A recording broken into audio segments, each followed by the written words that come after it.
Fashion is not always experienced on a physical, external level, but also on an emotional and internal one. There is also an innate sense of comfort in art, and fashion, possessing elements of art, provides a space for belonging in the world through knowledge, understanding, and acceptance that shapes the narrative of life.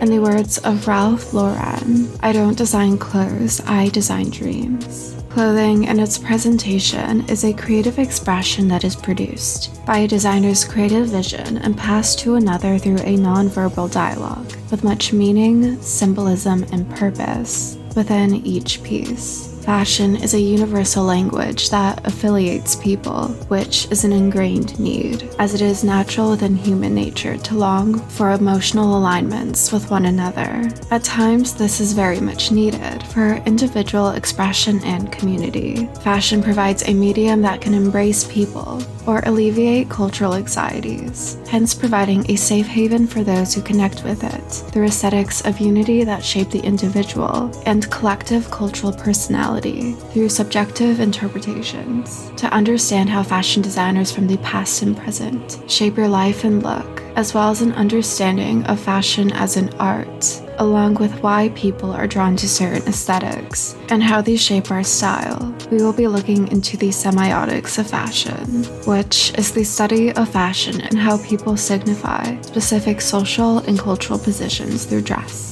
It holds a symbolic and nonverbal communicative role that holds the capacity to express meanings through aesthetics and design. This is not only applied to garments but also fashion brands, along with other channels of fashion communications, such as publications, for instance. Just as societal standards change due to time and cultural values, the perceived meanings of clothing will change, but the fundamental meaning at its core formed at the origin will remain unaltered. Motivation on an individual level behind fashion can semiotically be broken down into 4 categories. 1. Fashion as function, for example, protection from the weather. 2. Fashion as status, this relates to symbolism. 3. Fashion as personal values, which is where personal style is developed through self-expression. And 4. Fashion as socialization, which is acceptance or not.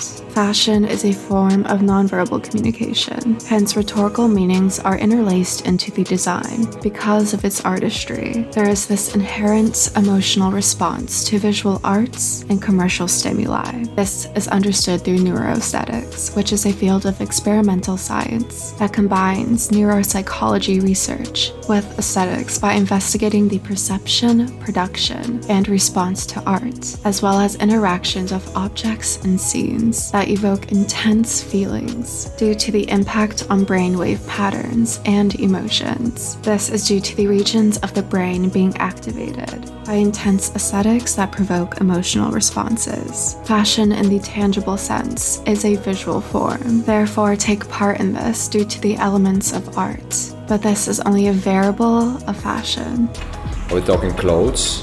Are we talking fashion?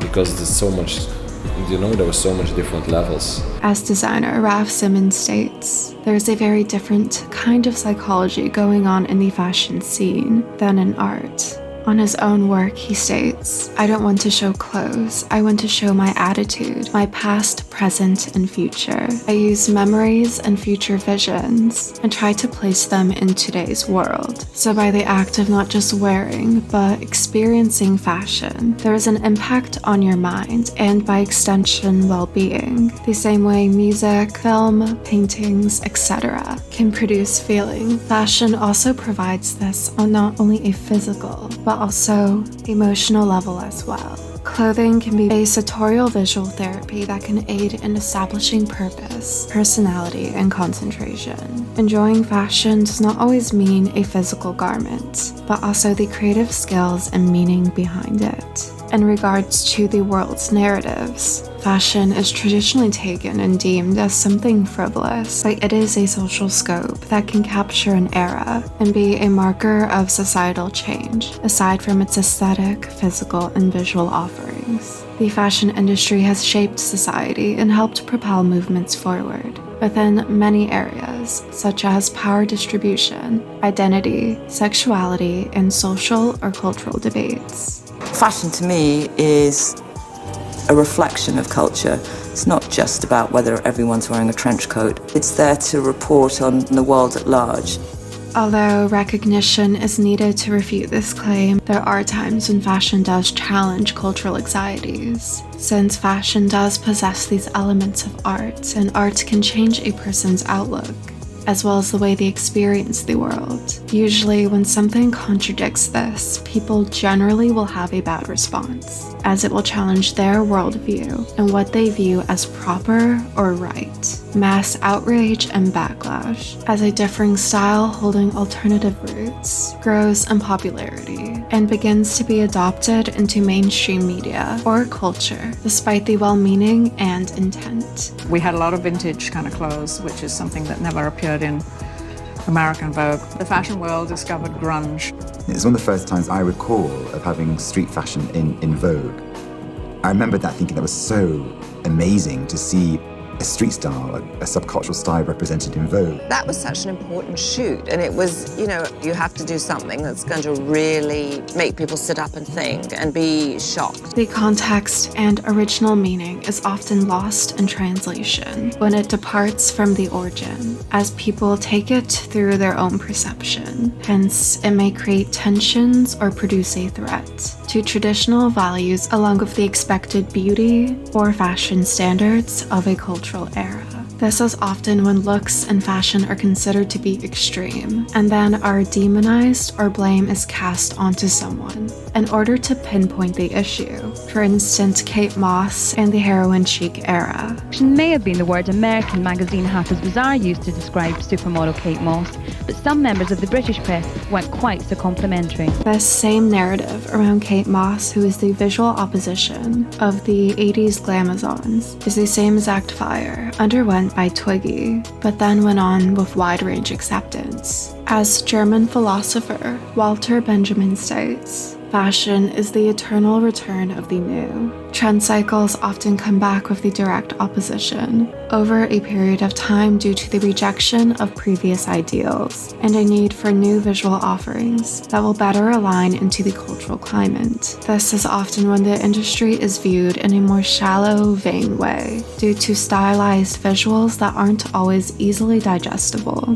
to the general public, due to a lack of acceptance on a social level, since it disturbs what is traditionally coveted. Typically, high fashion is quite ahead. We see trends from runway appear in next year's personal style. There are many times when personal preference does not align with what is in, though. Fashion is often very personal due to personal style development, and the connections one may form within this journey when they are drawn to certain visuals and finding what they like. It's very important to be open and understanding, to still appreciate, respect, and see value in these moments, as there is so much history, work, time, and people behind fashion. Designers have a current and then long-lasting impact that forms a safe haven through their clothing, while giving through innovative work that is not only visually captivating, but also emotionally as well. This contributes new imagery, ways of dress, and messages to the world that shapes people's lives. With more on this, today our special guest, Hi and Homo, will speak on queer and LGBTQIA+ clothing that has shaped history.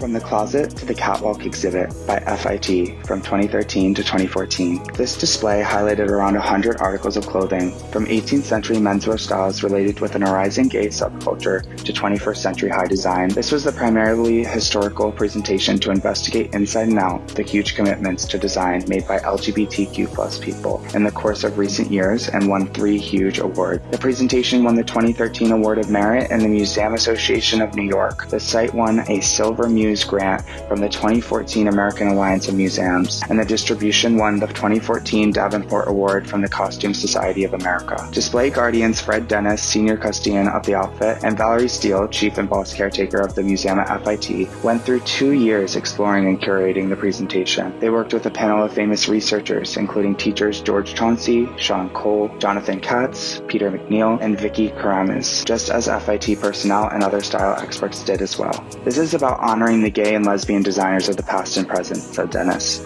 By acknowledging their contributions to fashion, we want to encourage people to embrace diversity. We also hope that this exhibition will transform our understanding of fashion history, added Steele. For many years, gay and lesbians were hidden from history. By acknowledging the historic influence of gay designers and by enhancing the important role that fashion and style have played within the LGBTQ community, we see how central gay culture has been to the creation of modern fashion. From Cristobal Balenciaga and Christian Dior to YSL and Alexander McQueen, a considerable lot of the best style planners of the previous century have been gay. Coordinated and generally sequential requests, the show investigated the historical backdrop of present-day design from the perspective of gay and lesbian life and culture, tending to subjects including dandyism, glorifying and offensive stylist fashion, and the impact of subcultures and road styles including drag, leather, and uniforms. The exhibition traced how the gay vernacular styles changed after Stonewall, becoming increasingly butch. Lesbian styles also evolved, moving from the butch femme paradigm toward an androgynous anti-fashion look, which was,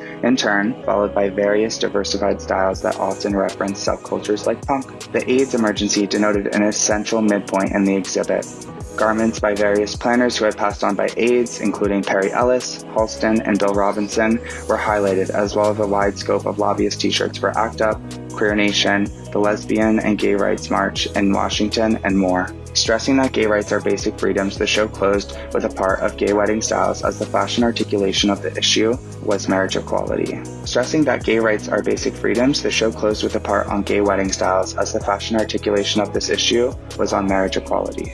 These designers go on to live in the hearts of many. They shape the look of people's lives, even if they are unaware of the designer. Their work, both conceptually and physically, goes on to be timeless with a long-lasting impact and come about in new ways and exist in new forms as we take visual cues by integrating these concepts, garments, and looks into our style. Historical influences are not just inspiration to designers. Art is meaningful, and fashion at times is a very powerful art form for us. Even those who designed long ago still dress us today. Those who create fashion imagery are capturing an era in a still moment or sharing a message in an aesthetic manner that has been elevated to elaborate on topics visually. This is accompanied in many ways as beauty is subjective. The cultural effect of fashion being produced in this state is that it has power to destabilize many traditional regulations and ideals of dress, which allows for new market growth while following the precedent of very influential high fashion designers down to the common market.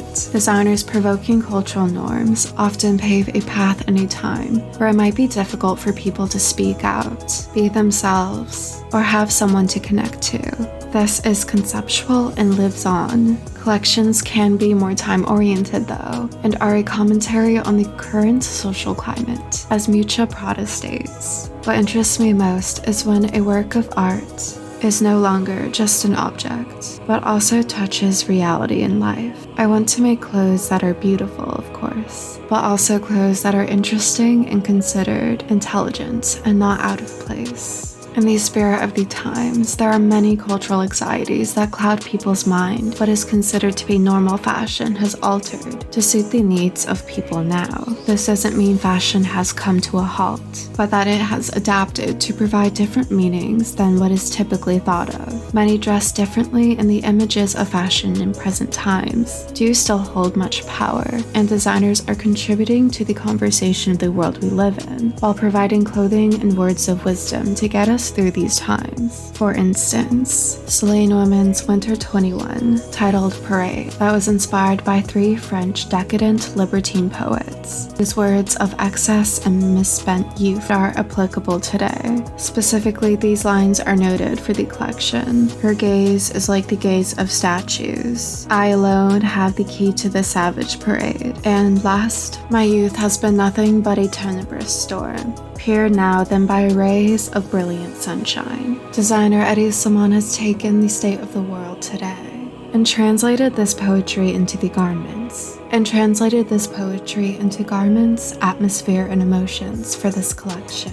that combats traditional standards of dress through a balancing act of elements and codes of dress. Overall, the collection is still stylish in appearance, as the image of this lean woman is, but the laid-back undertones are almost mellow, but still aware and hopeful. This puts the themes, words of the poets, and emotions into practice, relating it back to those who view the collection through symbolism and messages of each piece. With fashion containing many visual languages, the symbolism and meanings are easily misconstrued due to the multiple perceptions of the subject. But when received well, fashion is a place of refuge or security, where one may express themselves and feel a place of community. Each person will be drawn to an aesthetic or a few to suit their dimensions. As an individual and by default, connect with others visually who covet, sport, enjoy, respect, and appreciate the fashion. Especially in times of crisis, fashion can bring us together on a larger scale, while providing relief through visuals that can align with one's dream of who you are,